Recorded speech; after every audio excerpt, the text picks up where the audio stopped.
Last lesson, you learned that risk is the price of higher return.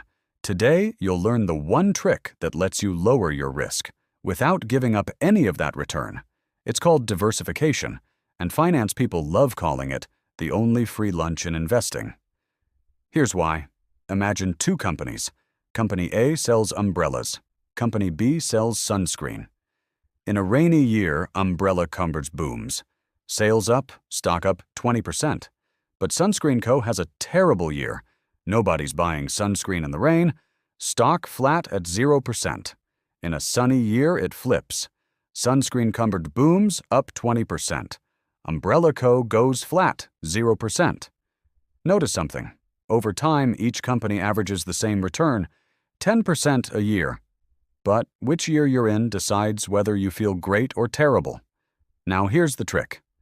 What if, instead of picking one company, you put half your money in each? In the rainy year, half your money grows 20%, half stays flat. Blended together, your total portfolio is up 10%. In the sunny year, same math, flipped. Your total portfolio is up 10% again. Every single year, rain or shine, your portfolio returns 10%. The average didn't change, but the swings disappeared completely. That's diversification.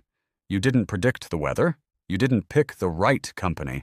You just made sure your two investments respond differently to the same event, so when one struggles, the other carries you. This only works because Umbrella Co. and Sunscreen Co. move in opposite directions. Finance calls this correlation. How closely two investments move together. When correlation is low or negative, combining them smooths out the ride. If you'd instead bought two umbrella companies, they'd rise and fall together, and you'd have gained nothing by spreading out. So real diversification isn't about owning more things, it's about owning things that don't all fail for the same reason at the same time. This is why a diversified portfolio usually spreads across industries, company sizes, countries, and even asset types, stocks, bonds, real estate, instead of 10 stocks that all rise and fall with the same headlines. It's also why I own 20 tech stocks isn't actually diversification. If a single interest rate hike or chip shortage can hurt all 20 at once, you're still exposed to one risk wearing 20 different names. Now, diversification has a limit. It can smooth out the ups and downs that are specific to one company or one industry, what's called unsystematic risk. But it can't protect you from something that hits the entire market at once, like a recession.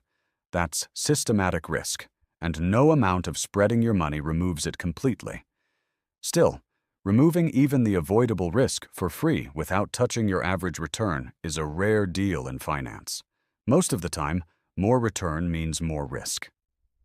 Diversification is the one move where you don't have to make that trade. So here's the one sentence to keep. Don't just spread your money around. Spread it across things that don't fall for the same reasons. Next lesson, we bring risk, return, and diversification together into the tool professionals actually use to manage all three at once. Building a portfolio.